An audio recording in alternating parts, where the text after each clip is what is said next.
যে ভারত কি চুপ করে বসে আছে? ভারত কিন্তু চুপ করে থাকবার দেশ নয়। ভারতের প্রধানমন্ত্রী অতি সম্প্রতি, আপনাদের নিশ্চয়ই মনে আছে, 3টে দেশ সেখানে গিয়েছিলেন। কোথায় কোথায় গিয়েছিলেন আসুন এক এক করে আপনাদের দেখাই। অস্ট্রেলিয়া সফরে প্রধানমন্ত্রী নরেন্দ্র মোদী, তিনি শুধু কি মেলবোর্নের ক্রিকেট স্টেডিয়ামে ঘুরে বেরিয়েছেন?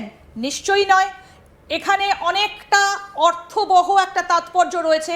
তারপর গেলেন নিউজিল্যান্ডে, দেখুন সেই ছবিটা দেখাই। তার আগে গিয়েছিলেন ইন্দোনেশিয়াতে, নিউজিল্যান্ডেও গিয়েছিলেন, আমি সেই ছবিটাও দেখাতে বলবো। নিউজিল্যান্ড সফরে প্রধানমন্ত্রী নরেন্দ্র মোদী, দেখুন সেখানে কত ভারতীয়, সেখানে তিনি কথা বলেছেন প্রচুর ভারতীয়ের সঙ্গে, কথা বলেছেন, স্ট্র্যাটেজিক আলোচনা হয়েছে অস্ট্রেলিয়া নিউজিল্যান্ড। তারপর দেখুন ইন্দোনেশিয়া সফর, দেখাই আপনাদেরকে কতটা তাৎপর্যপূর্ণ। কারণ কি জানেন?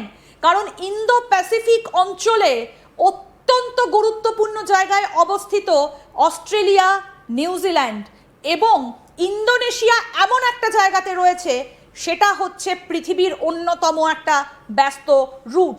আসুন আপনাদেরকে এবার এক এক করে অবস্থানটা দেখাই ম্যাপের মাধ্যমে। কোথায় ইন্দোনেশিয়া? এই হচ্ছে ইন্দোনেশিয়া। একটু যদি ছোট করি তাহলে ইন্দোনেশিয়াটা খুব স্পষ্ট করে দেখা যাবে। দেখুন আমরা দেখাই, এই যে সিঙ্গাপুরের নিচ থেকে শুরু করে এই যে জায়গাটা, এটা ঠিক কোন জায়গাটায় রয়েছে এবার আপনাদেরকে দেখাই। যে ইন্দোনেশিয়া সফরে গিয়েছিলেন অত্যন্ত তাৎপর্যপূর্ণভাবে আপনাদেরকে দেখাই। এই হচ্ছে ইন্দোনেশিয়া, কতগুলো দ্বীপের সমষ্টি, আর এটা হচ্ছে ফিলিপিন সি একদিকে রয়েছে, আর নিচে এখান দিয়ে বেরিয়ে এসে ইন্ডিয়ান ওশিয়ান অর্থাৎ ভারত মহাসাগর।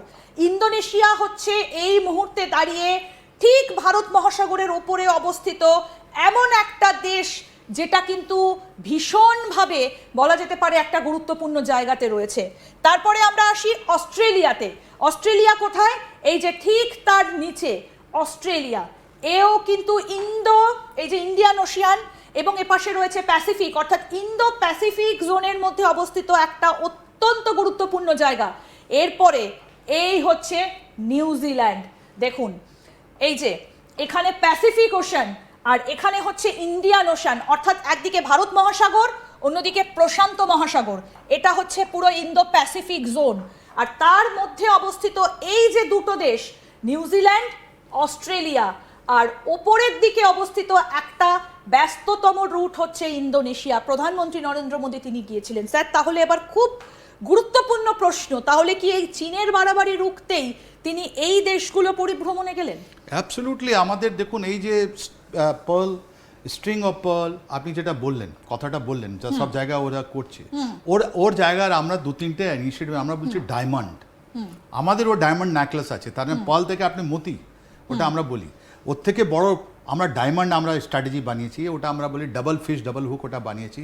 আমরা বলেছি লুক ইস্ট পলিসি, এটা তো ভারতের ইস্টের দিকে আছে, অস্ট্রেলিয়া হোক বা নিউজিল্যান্ড হোক বা ইন্দোনেশিয়া হোক। ইন্দোনেশিয়া এর মধ্যে সব থেকে গুরুত্বপূর্ণ। ইন্দোনেশিয়া আপনার সাউথ চায়না সি এর কাছে আছে, আর এই সাউথ চায়না সিতে হয়তো ইন্দোনেশিয়া চায়নার সঙ্গে অনেকগুলো ইকোনমিক রিলেশন আছে, কিন্তু সামরিকভাবে ওরা একসঙ্গে নয়। কেন যে চায়না যেটা আছে পুরো সাউথ চায়না সিকে, চায়না যেটা আছে পিপলস রিপাবলিক চায়না যেটা বলি আমরা, ওরা পুরোপুরি সাউথ চায়না সিকে বলছে এটা আমাদের। তার মানে যতগুলো আইল্যান্ড আছে 9 ডট ওরা বলে কি এই 9 ডটটা আমাদের। অনেকগুলো ঝগড়া হয়েছে, ভিয়েতনামের সঙ্গে ঝগড়া হয়েছে, ফিলিপিন সঙ্গে হয়েছে, ইন্দোনেশিয়া আছে। আর এই ইন্দোনেশিয়াতে গিয়ে আমরা আমাদের ডিফেন্সের যেটা আছে ব্রহ্মোস বিক্রি করে এসেছি।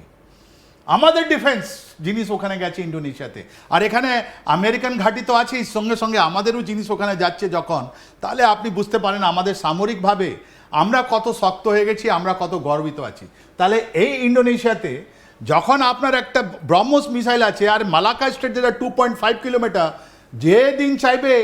যেদিন ভারত চাইবে ওদিন তো চায়নার যতগুলো অয়েল আছে ওটা তো বন্ধ হয়ে যাবে। তাহলে আগে যা ভেবেছিল চায়না, ভেবেছিল যে আমরা কিছু করতে পারি, ও আর ওদের কাছে আর ওই অপশনটা নেই।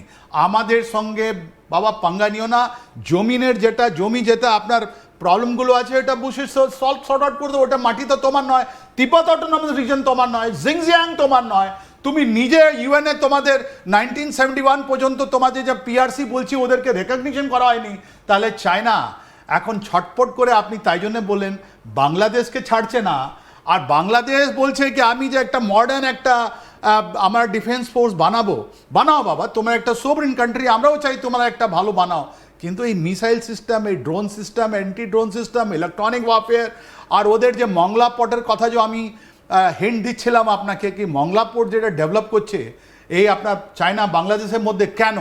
যদি এসব পয়েন্টগুলো আপনি লিঙ্ক করেন তাহলে আপনি বুঝতে পারবেন কি আমাদের পূর্বের দিকে এই আপনার বাংলাদেশ, এই আপনার মায়ানমার আর আপনার নর্থ কোরিয়া নিয়ে একটা অ্যাক্সিস তৈরি হচ্ছে, যেটা ইন্ডিয়ার পূর্বের দিকে আমাদেরকে ঝঞ্ঝট করা আছে। আমার পুরো বিশ্বাস আছে এই যে তারিক রহমান আছেন, উনি একটা হয়তো কম্পালশনে গেছেন, বিকজ ওনার মিনিস্ট্রিতে খলিলুর রহমান আছেন। খলিলুর রহমান তো প্রো আমেরিকান, ওনাকে আগে সরাও, তখন আমরা বুঝতে পারো তো ওদের কান্ট্রিতে নিজের একটা কন্ট্রাডিকশন আছে। এই জুলাই মাসে একটা ওনাদের চিফ হয়তো নেভাল চিফ রিটায়ার হবেন, তারপরে আমরা বুঝতে পারবো উনি কি করতে চাইছেন।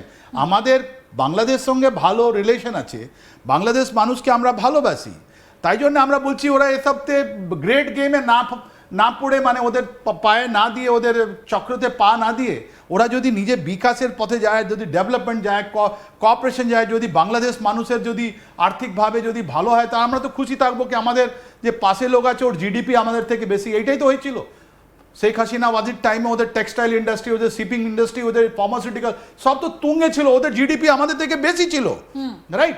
আমরা চাই বাংলাদেশে একটা খুশি হোক, কিন্তু যদি চায়না ট্র্যাপে যদি উনি পড়েন, ডেপ ট্র্যাপে যদি উনি পড়েন, আর আমাদের এটা পূর্ব দিকে যেটা বর্ডারগুলো আছে উনি মায়ানমার সঙ্গে বা অন্যদিকে যদি মংলা পোর্ট এটা যদি ওটা ইস্তেমাল হয়, তাহলে তো এটা তো গজব হয়ে যাবে।